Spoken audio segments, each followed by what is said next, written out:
main opposition party, PDP, on the 3rd of September 2020, joined some Nigerians on social media to reject the 151 naira 56 kobo new fuel price per litre, and also the increase in electricity tariff.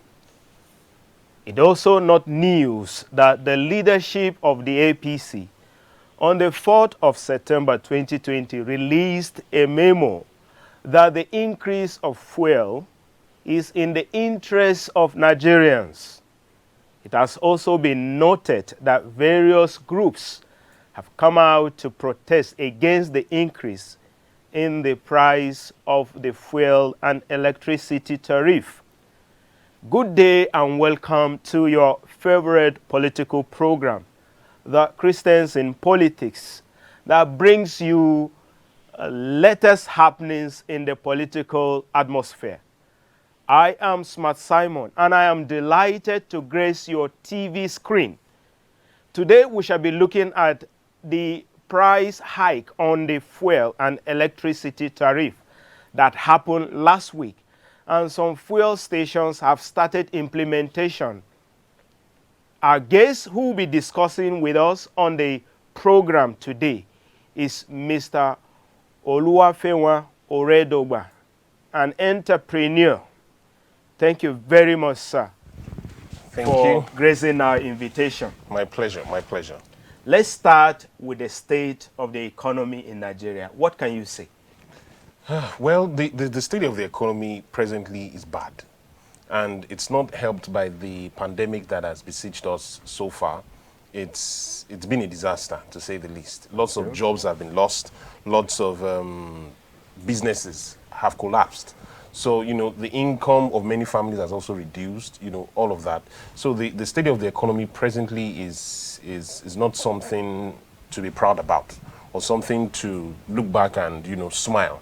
Although the good thing is that despite the pandemic, there are some people that are still cashing out, people that are being innovative, people that are taking opportunities that are coming.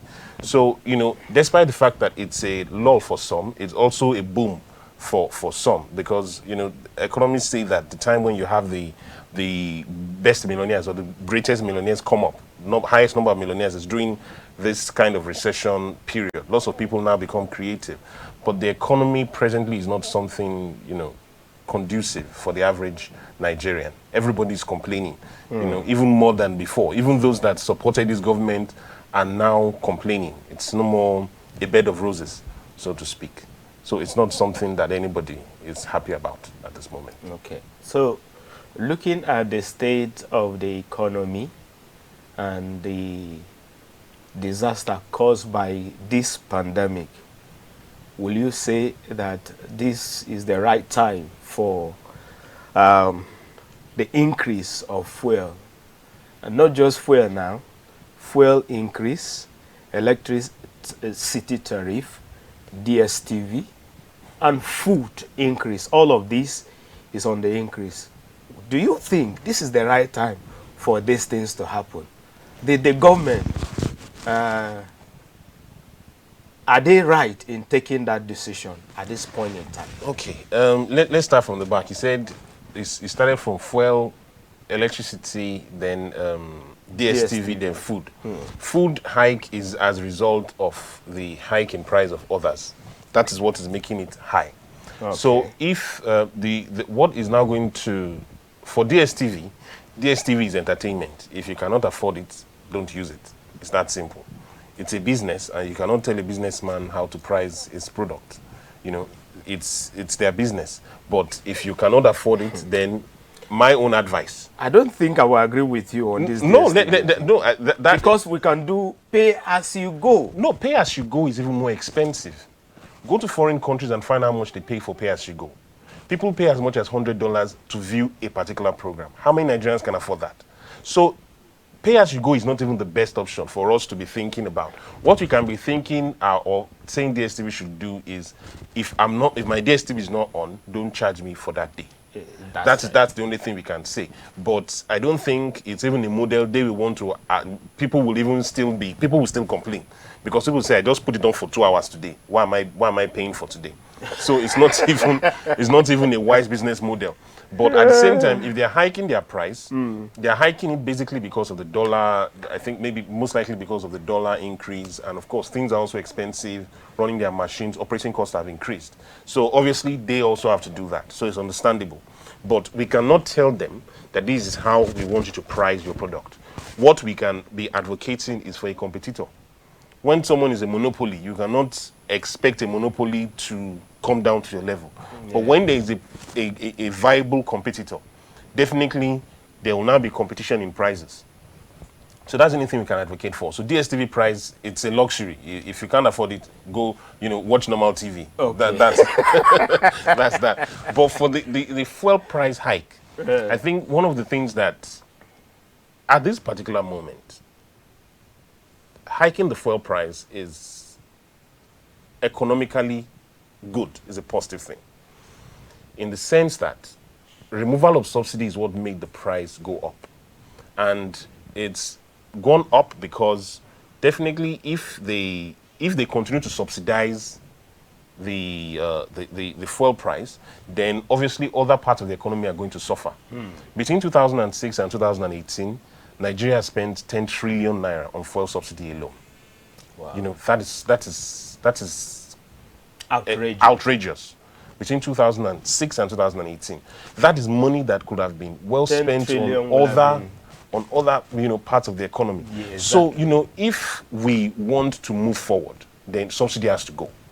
Okay. It's one thing we have been crying out loud, but the only issue is that at this particular time, it's not the best for Nigerians. It's a hard pill to swallow. And, maybe we'll get to that later, but there are things that even if the government wants to do, pass these policies, do all these things, they have to carry Nigerians along. Some things have to be done at the top echelon of government so that Nigerians realize that, okay, this is not just a fad. These are things that that Nigerians are complaining about. If you're increasing the fuel price and you're saying, okay, I'm cutting cost of governance, yes, Nigerians will appreciate it more. Will appreciate it more. But you cannot be, making life tougher, and then the top echelon are still enjoying the same things. Exactly. So those are the problems that Nigerian people are having. That you cannot just tell us you are increasing the price and then things are not changing. We're not seeing change.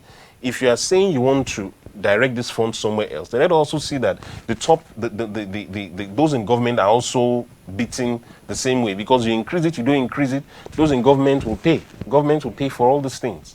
So those are the issues that we are having. That the facts that it was removed and it's gone up economically, it's a positive thing. But on the masses, on the average man, it's a hard pill to swallow, and the government has a lot to do. For electricity tariff increase, honestly, I'm one of those that is beaten, that is well beaten because of this electricity increase. Okay. Initially, if you spend 10,000 to buy units, okay, I have about 180 something units. Now you spend 10,000, you have maybe about 110 units or thereabout, which will finish in less than a month or in 4 weeks. Before you could use it for the next 2 months. Now it's going to finish in 3 weeks, 2 weeks, that kind of thing. So it's really painful, because why the sudden increase in electricity without carrying Nigerians along? Was it also subsidized? Well, from what I've read, it came about because the cost of providing electricity is not profitable. It hasn't been profitable to the distributors and the gencos. It hasn't been profitable. So they had to, at a particular time, say, come, we have to increase it. We want to make profit. If you want us to keep giving these people electricity, then we have to increase the tariffs that, these people are paying. So the issue, once again, is the timing. Because they were supposed to increase it in July. I think that was July 1st. We're supposed to increase it, but because of the pandemic, the government said, okay, let's postpone it indefinitely. but then it had to happen this September. It was something that we have been hearing it was going to happen since last year. So it's not like, okay, it just came out, and it's something that we knew was going to happen. The issue was, when was it going to happen? Were we ready, or are we ready for it to happen? But it has to happen because the GenCos, the DISCos, they are businesses. And when your operating cost is getting high and high, if you don't want people to lose their jobs, you know, something has to give.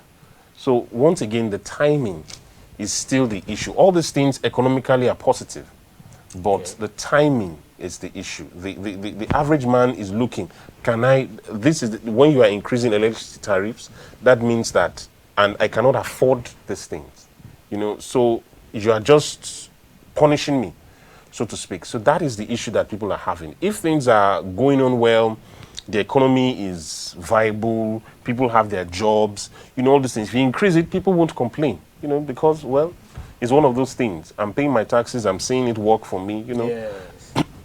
People won't complain. But when you have all these things coming up and then nothing is getting better in terms of my pocket, in terms of the economy, Yeah, things are still the same. Are still the same. You know, it's a tough thing for people to go through. You know. Okay, I must say we are grateful. But please, can you tell us what would be the positive and negative implication of the hike of the price of fuel and this electricity tariff?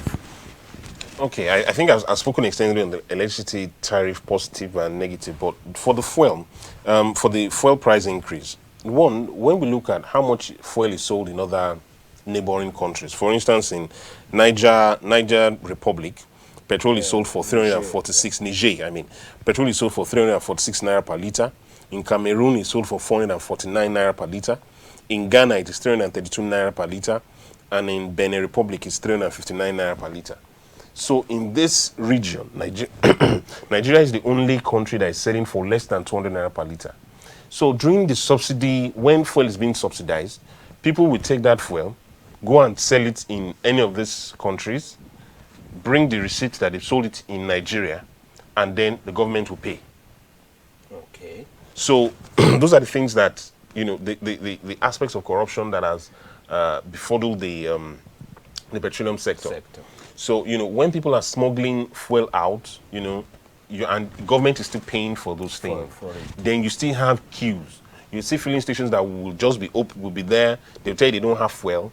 Meanwhile, the government is still going to pay for subsidy because you collected fuel you are not selling visibly. That people are saying.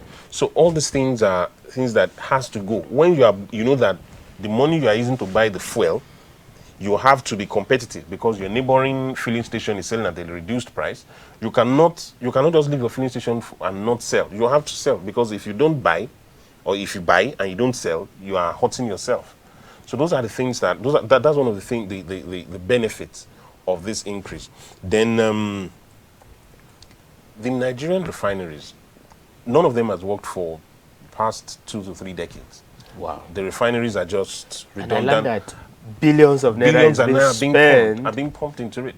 So to pay the workers there for doing nothing. Exactly. So, you know, these are the aspects of things that we need to look at. This is not good. It's not good. When the refineries are just there, billions of naira are being spent, the workers are feeding fat, and in the end of the day, at the end of the day, there is no ripple effect on the common man. So this particular time, when we now decide that there is going to be no more subsidy for these people, the refineries, the government has to make sure the refineries work. Yeah. If the refineries work, but the truth is these refineries are going to take a long time to even come to life. The only refinery we can be looking at now is Dangote Refinery. When it comes up, hopefully it comes up before 2023. Once it comes up, you know that, okay, there will be some a positive side to it for the common man, because, you know, okay, now we don't have to go abroad, import fuel, and then sell in the Nigerian economy. And one bad thing is that Nigeria, you know, we get the crude from the water, from the soil. We get the crude, then we export the crude, and then we now pay to have it sent back to us refined. So you are paying money to foreign countries. You're paying money to foreign countries and foreign investors or foreign petroleum companies who are not going to pay tax to you. So basically, it's money that could have been spent in your economy that you have just taken and taken abroad. So these are things that the positive side to this fuel hike is that the Nigerian government can now sit down and decide on what exactly they want to do going forward with the money that is going to be saved. Okay. You know, that is one of the most important things. We can now decide that, okay, now I've been able to save, if we say from 2006 to 2018 is about, I think about 12 years, that's roughly about 900 million naira every year that is being spent, that has been spent between 2006 and 2018. So if I can take 900 million, 900 billion, I mean, because it's trillions I'll spend, 900 billion, I can take it and say, okay, now I want to put it in the health sector. I want to build hospitals. That would be a radical... You know, there'll be radical change. People will see, you know, that something is different now. If you have 900 billion that you can spend on economy, you can spend in doing things. The most important thing is that Nigerians want transparency. Yeah. Let me see that this money you are saving, I can see the work. Because they will tell you they're spending money, you won't see it. You won't see it. You know, so let me see that something is being done. Let me see that the road to my house is good, is tarred. Let me see that I can walk into a hospital, get treatment by doctors. Doctors don't have to keep going on strike and all those things because their salaries are being paid in good time. So those are things that Nigerians want. So even if it is if you are increasing it, let there be transparency. Let top government parastatals and let us see that, okay, cost of governance has been cut short, you know, so that we can enjoy, you know, everybody can enjoy the benefits of all these things on the long run. You know. All right, thank you so much. Now you have been able to tell us that in West Africa, yes, Nigeria seems to be the country that is paying less per liter on a fuel. All right, you've mentioned Niger, Benin, Ghana, and all others. But look at this analogy. The man in Benue, where they are producing yam, should be able to have yam cheaper than the person who is in Abuja, where they don't produce yam. So what I'm simply saying is, these other countries are not oil-producing countries, but we are. So it is expected that in a country such as Nigeria, it should be lower, far, far, far lower than what we have now. What do you think? Like I said, the refineries is the refineries not functioning is one of the major. And where did we get it wrong? Why did we abandon our refinery for 3 decades without doing anything on it? Well, you can blame successive governments, but I don't like going to the past. Because whether you blame a previous government or not, the fact is that now you have another government. So let's see, what can this particular government do for us? Blame game will carry us nowhere. What can this particular government do for us? So I think the issue is this. Like I said, when you have a fuel, a refinery, a country that manufactures fuel, or that produces fuel, or crude oil, and instead of now refining it in Nigeria, when we now send it out of the country, and then when you send out of the country, you now import the refined product back. Now, when you import the refined product back, you now tell your marketers that, okay, this is the cost. The cost of this thing per liter is 200 naira per liter. But come and buy it at 150 naira and sell it at 155 naira. I will bear the cost of 45 naira. Now, that 45 naira, you that you're buying the fuel will not feel it. But the government is feeling it because on every liter I'm paying 45 naira. So now, what can help us even to drive this price lower is if our refineries are functional. If our refineries are functional and we are now exporting both crude and refined oil out, if we are doing that, definitely you can be certain that the price will come down. Because now the price of importation is, you're no more importing. Basically all you're doing is I produce, I refine, I sell. So the price will come down, bless you, Sam. So the price will come down, definitely. So that is what we should be looking at. That's the only thing that can drive the price down on the long run. So at the moment, we can say, okay, they don't produce fuel, but we also import. They also import as well. So what difference doesn't make any difference. So if we produce and refine, then we can now be saying the price must go down. But successive governments, it's been a way of, of stealing money, of corruption, both in NPC, in different levels of government. Where okay, you can inflate your cost of selling. I can take this amount and then I don't sell it and then I collect money for what, all those things. And you know how government works. If somebody says, you sold, what I bought is actually 33,000. Okay, just say I bought 60,000. And you are paying me for what I did not buy. Yeah. All those things. So those are the things that we have to look at on the long run. All right, thank you so much. Viewers, we shall take a short break, and when we come back, we shall continue with the discussion.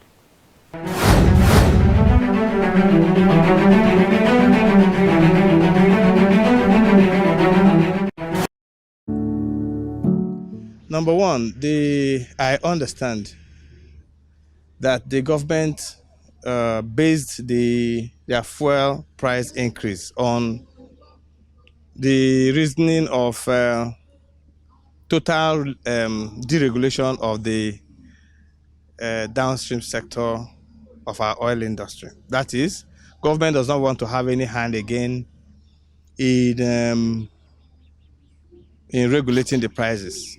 They want it to be on a free fall. In other words, government does not want to get involved again in importation of petroleum products. They don't want to subsidize the product. And at a time when prices are rising in the international market, naturally the price of fuel will rise. So it has been so. And there has been some recovery in the price of petrol, of the crude oil price in the international market. So the price of PMS, even in the international market, is rising. Not only that, the exchange rate of the naira is falling in value. So what 1 naira could purchase before in the international market, it can no longer purchase. The exchange rate now is about 420 something, 400 something, almost 500 naira, depending on where you are buying from. So the exchange rate is falling and the price is rising. So it is like burning a candle from two sides. So naturally, if the government does not want to regulate prices, then the price will rise. Now, but come to think of the plight of the Nigerian, whether the timing is right, and so on and so forth. Definitely that the timing is not right. The Nigerian person has not had it so bad in our history as a country as we are today. The minimum wage of Nigeria is 30,000 now. It was only moved from 18,000 to 30,000 naira. Now, what could 18,000 naira buy in 2015 when the minimum wage was 18,000 naira? What can 30,000 naira now buy? A bag of rice now, local rice, is about 26,000. Imported rice is about 30,000. In other words, somebody's minimum wage now can only buy him a bag of rice. In 2015, 18,000 naira that the person was earning, a bag of rice then was 7,500 or 8,000 naira. In other words, you can buy him 2 bags of rice.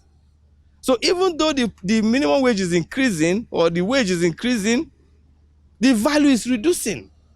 That's one. Number two, Nigerians are being taxed from all directions. VAT is increasing. Tax is increasing. The bracket The coverage of tax is increasing, is widening. The bracket is widening. Everybody is under the tax net. And I hear one argument that cannot hold water.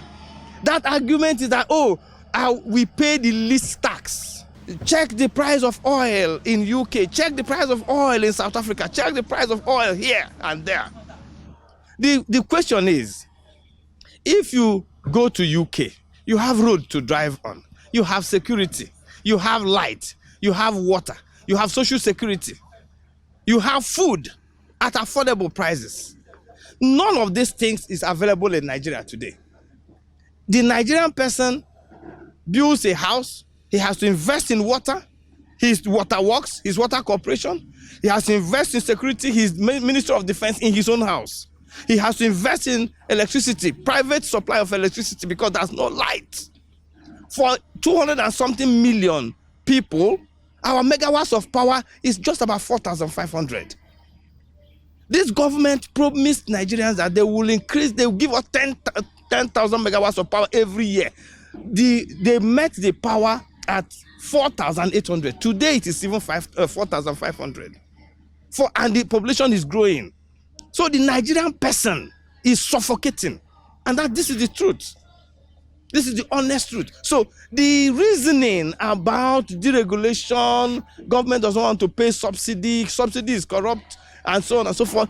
It cannot, okay, now, even if they say, okay, there is corruption in subsidy, but you realize that the plight of the Nigerian person is very difficult now. Why don't you give them palliatives? For instance, some time ago, there used to be what you call a federal government assisted mass transit. Why can't you repair our mass transit system? Now, if you are saying you don't want to pay subsidy again because you want to save money, what are you using this money for? Let us begin to see the rules get better. Let us begin to see security of lives and property. Let us begin to see you invest in mass transit. Let the rail system begin to get serious and better. Let the mass transit system begin to get better and serious, so that the person who does not have the money to buy PMS for himself into his own car can find a convenient bus transport to enter, can find a convenient rail system to enter, can find a good road to drive on, can find light when he gets back to his house.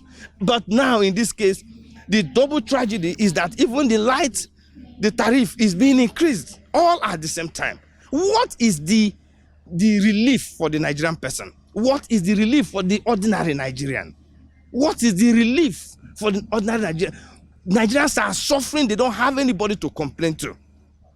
I used to be in the National Assembly. The National Assembly could have been a place that they could go and vent their feelings. Now the National Assembly has become largely compromised and sucked up into what is going on. They are now collaborators in what is going on. They don't have any voice again. You see a situation whereby ministers are invited for an investigation by the National Assembly. They refuse to come. And then when they come, they walk away on them and nothing happens. These things come to no consequence. Why? Because they have become sucked up. There's no longer a clear separation of power in Nigeria. So the Nigerian person is suffering, and for their plight, something is going to get to a head, and then the person, Nigerian citizen, will not have anywhere to go again. So now, in summary, let me say, the timing of the fuel price increase is wrong. If it must be done, because many of us in time past, we have argued that there should be total removal of a subsidy. But then, it is not at the expense of the lives of Nigerian citizens. Find them palliatives.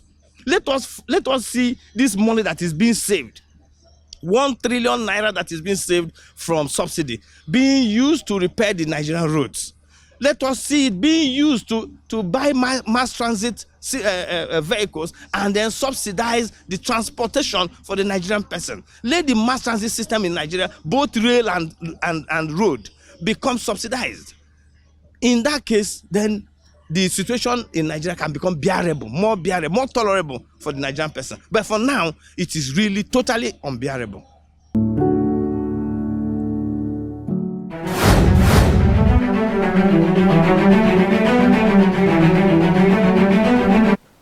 welcome back and thanks for staying tuned. Viewers, you can call in and give us your comments and contributions on this very important topic that we're looking at. We shall continue the discussion by looking at some of the problems the speaker on the video we just watched spoke on. Now, what is your thought on some of the things he has shared, and particularly the price of dollar is very high now. Minimum wage as compared to other countries that we're looking at, Nigeria seems to be down there. So what is the relief for ordinary Nigerians on all of this? Because in other countries, during this lockdown, the president, for example, the president of Ghana, had to declare some things free for the citizens. But in our own, it is during lockdown like this that we are increasing almost everything. Does it mean that Nigerian citizens don't matter? Okay. First, the truth is, it's not the government that is increasing everything. It is the Nigerian people that are increasing everything. And one bad thing about Nigerians is many Nigerians are not, don't have empathy. Okay, I need money, and this thing now, there's a market for this thing, I will increase the price. Nigerians don't ever think of bringing down the price. Once the price goes up, it really comes down. So even if, someone bought this thing for 10 naira today, as long as somebody else can buy for 15, it stays at 15 naira. If another person, people are now buying it and somebody is selling for 20 and is making money, my price goes up to 20 naira, even when I can sell it for 15. So the government is not the one that is making Should everything. the government not regulate? Government cannot regulate everything. Government cannot regulate the price you are buying milk or the price you are buying sugar. Government can't do that. So now what it is, the onus is now on the state government. Federal government cannot do everything. That's why we vote governors. That's why you have your local government representatives. What are they doing? Because we keep saying federal government, federal government, federal government. The federal government, in the first 6 months of this year, we earned about 1.81 trillion naira and spent 4.45 trillion naira. That is, what came in was 1.81 trillion. What we spent was 4.45 trillion. This implies that we spent 2.64 trillion naira, which we did not earn. Then we spent the 1.61 of the 1.8 of the 4.4 on personnel payments, salaries, pensions. 1.61 trillion was spent on that. Then we are left just 200 billion after all this expenditure. Then we spent 1.57 trillion to service our debt, which means we borrowed 1.37 trillion naira, added it to the 200 billion that remain, and used it to pay That is not how to money run that the country. we are borrowing. That is not how to do it at all. It doesn't all. make any sense for us to keep saying federal government, federal government. What are the state governors doing? We elect these people into positions, and we are not checkmating them, because it's easy for everybody to say, what is the president doing? The federal government can do only as much. But what are the state governors doing? Are they also making lives better? Because you elected them there as well. So we should also demand, if you are talking of palliatives, what is the state government doing to reduce, to offer palliatives even to the people? That's one thing we have to look at. Is the state government saying, okay, because you pay federal tax, you pay state tax. Is the state government saying, I'm not going to collect tax too? The state government did not do that. So we cannot keep saying federal, federal, federal. What is the state doing? So if the state government can say, okay, this is what I've been doing, we have 36 states. But we have seen a governor relieving one governor out of 36. We have 36 states in Nigeria, minus the FCT. If one governor is doing something, that's 1 over 36. That's 1 over 36. That is less than 5% of states. So if one governor is doing it, what happened to the remaining 35? What are they doing? So it's high time we start asking ourselves questions. What is my state governor doing? If we're always looking at federal, we're in Abuja. So we in Abuja can say, let me look at the federal. It is because the federal government themselves decided to, they don't, you know, they talk about devolution of power to the states. They hold on to the power. Everything seems to concentrate on the federal government. I disagree with that. Because if your state governor is working and is generating income for a state, these governors collect billions in security votes every month. What are they using it to do? Build houses, build estates, issue fake contracts? What are they using all this money to do? Many of them just sit back. There are governors that they don't stay in their states. They stay in Abuja for months. And they only go to their state to do one or two things, delegate power and then come back to Abuja. And you will still vote that person again next in another election cycle. So if we're not checkmating our governors, what is the governor doing that, okay, I need to improve the lives of the people I'm governing. If you improve their lives, if you improve the life of the people you are governing, then definitely when people are blaming the federal government, you can say, my state governor is doing it, why can't you do it? If my state governor that I'm seeing can do it for me, why are you, that you are the all in all, why are you not doing it for me? Okay. Now, Mr. Fewa, are you in support of those rejecting or kicking against the increase in fuel and electricity tariff? I think I would like to Am sit I on the putting fence. you on the spot? No, I would like to sit on the fence on this one. But, you know, I think it's, those that are rejecting are right. Those that are supporting are also right. Okay. If you reject what they're doing, yes, the timing is wrong. The timing is the issue. But then we cannot eat our cake and have it. That's the truth.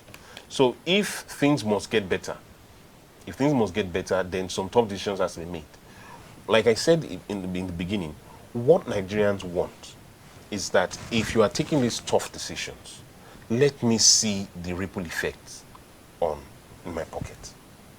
If you are saving trillions of naira on the long run, let me see that, the federal government do this thing. The federal government do this thing. The federal government do this thing. I have water. There's constant light. Yeah. I have roads. I have good health, this thing. There's transportation. All these things, when you see it. But the other side to it is that Nigerians don't appreciate some of these things. If you build road, you build hospitals, you build all these things, the poor masses will tell you, nah, hospital I want chop, nah, road I want chop. So in the end, you are building infrastructure from the money you are saving. But then the masses feel, as long as you are not dashing me money, or you are not feeding me, then what are you doing? That is the mindset of most Nigerians.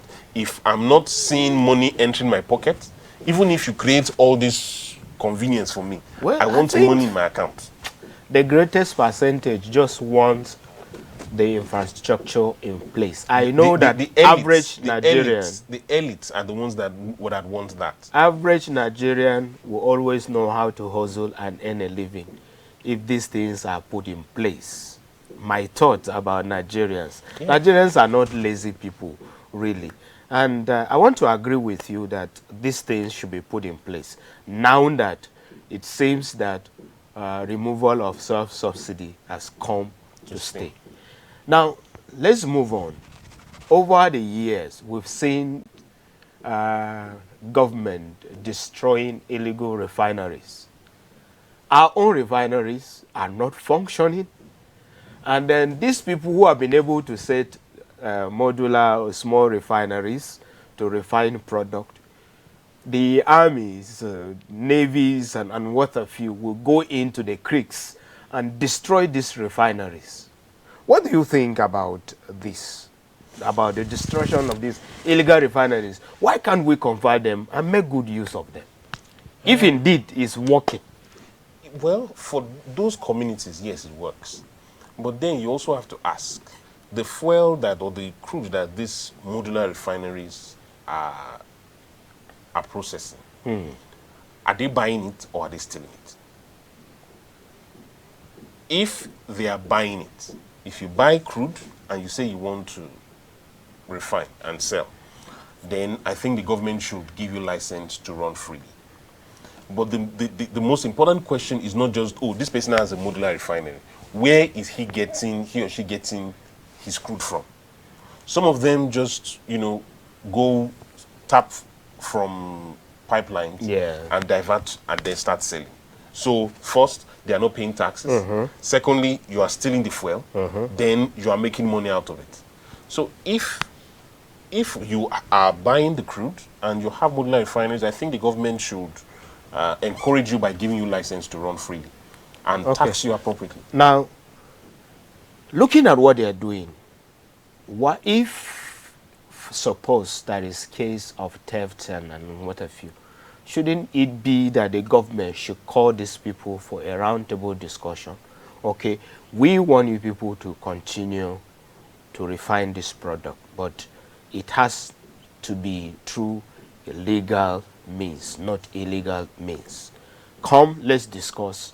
This is what we need to do to ensure that this thing is running, instead of destroying it and we don't have any means, and then we take this product unrefined outside, they refine it, and in every product you refine, you still have some other things you can do with the leftover, and all of these things is taken outside the country, and then we are left here with just nothing. I think the roundtable discussion should have worked for this. Okay, now look at these people that are the owners of these modular refineries as thieves. That let's be practical here. You have thieves that come to somebody's house, steal his television and his electronics, and then go out and sell. And then you have the LG, the Samsung, and all those people that are also selling electronics. Now, because of course, the people that are selling, that steal and are selling, you get it cheaper from them, right?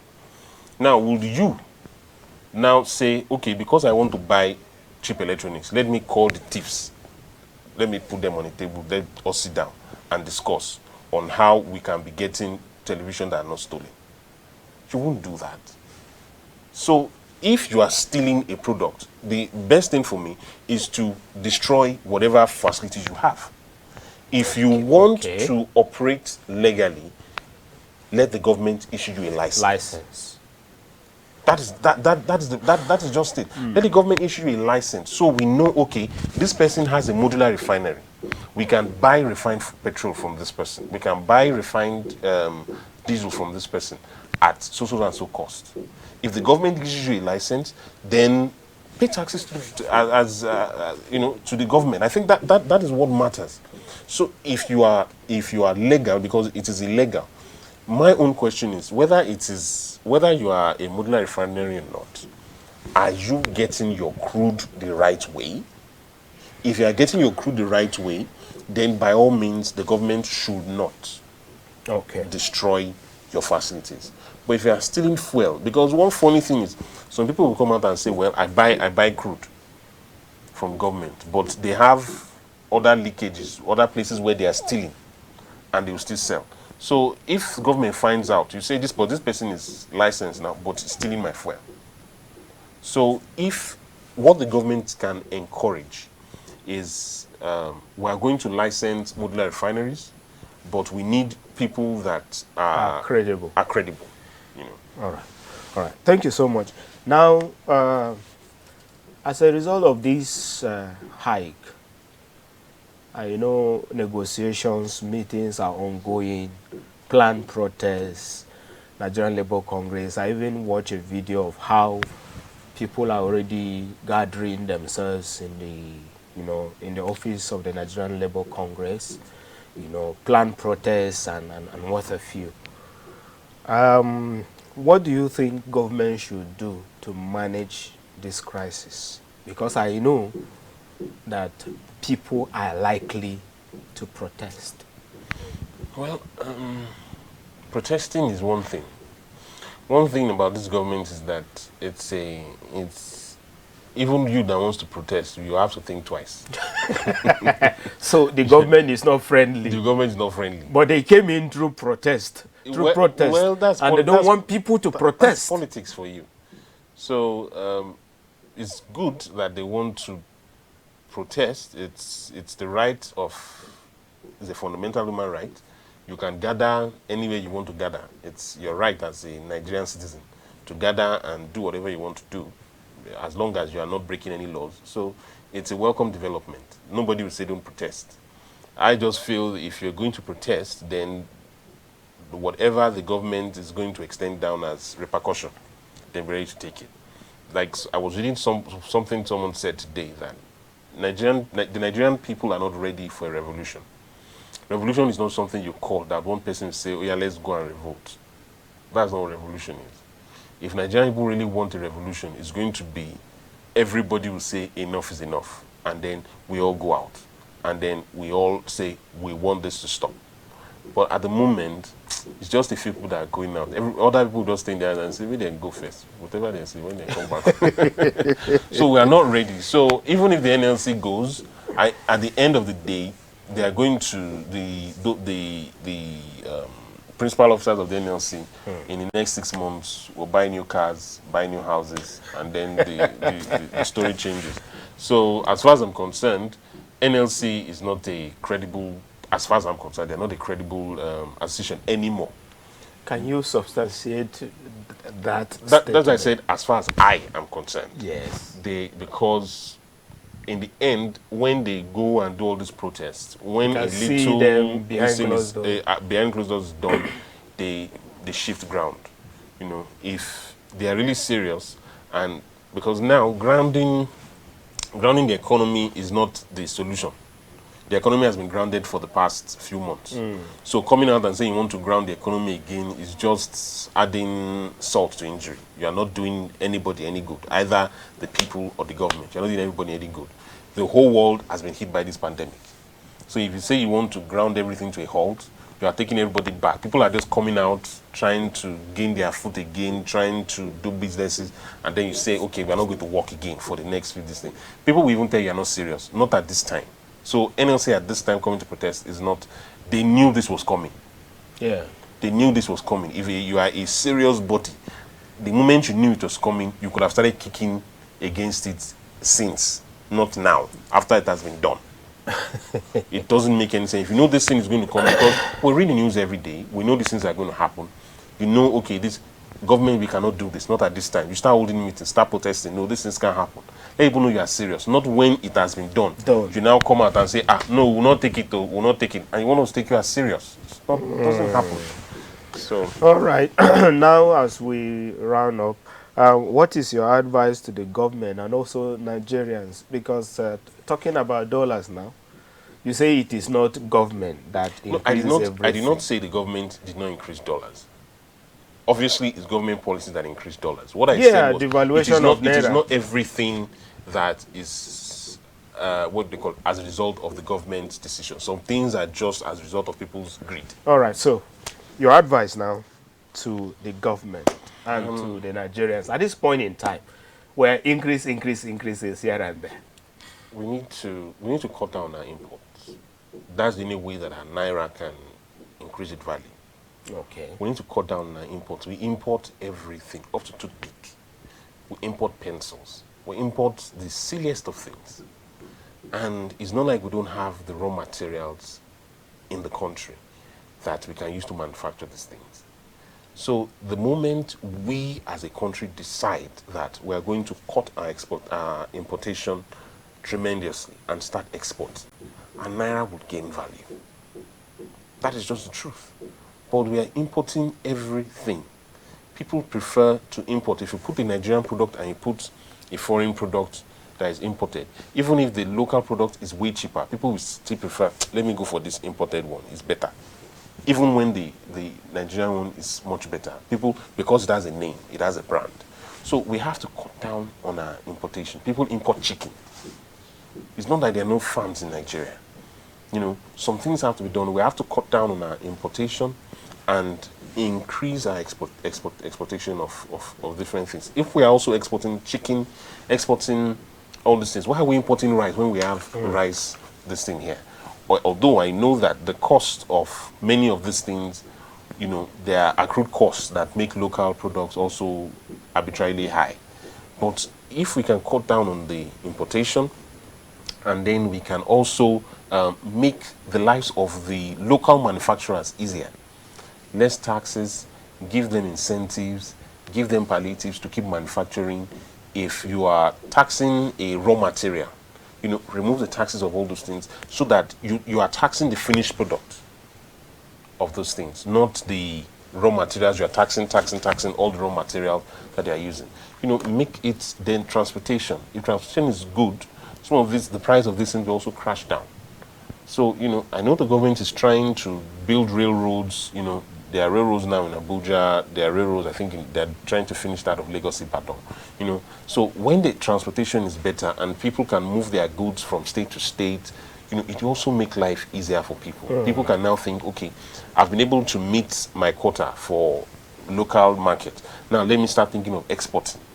When you can do that and you can move your goods from Benue, can move your goods from Benue to Abuja Airport, Benue to Lagos cheaply, and export. All these things it still boils down to infrastructure. We have to make structural changes that can bring in investments. That is the only way we have to go. Structural changes have to be made so people can invest. When people invest, let me invest in Nigeria. Nigeria has a very big market. Why investors should be able to come here, relax. Security also has to improve as well. If security is improved, people can come in here, you can manufacture, you can do everything, and then export your final product. That will crash the dollar to naira value and make things much, everybody will be able to smile to the bank at the end of the day. Okay. We have to thank you, Mr. Fewa, for your thought on the topic we have looked at. Thank you. We are grateful for coming. Thank you. And this is where viewers will want to draw the curtain. But please, as you have heard, there is need for the government and the country at large to cut down importation of goods. Let's go into local content. Let us consume what we produce. If we do that, we'll help ourselves. And let us not take advantage of the situation and increase price of everything in the market simply because government has increased fuel price and electricity. So you increase everything in the market. Let us help ourselves and ensure that everything is done moderately. And the government should help and ensure that security is in place, because when there is security, investors will come in to invest. Please remember that failure to participate in politics, you will be governed by idiots.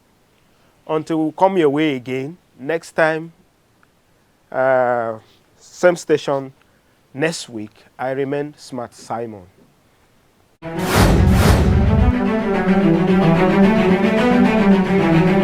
The views and opinions expressed on this program are those of the guests and viewers and does not necessarily reflect the views and opinions of the Advent Cable Network Nigeria, ACNNTV.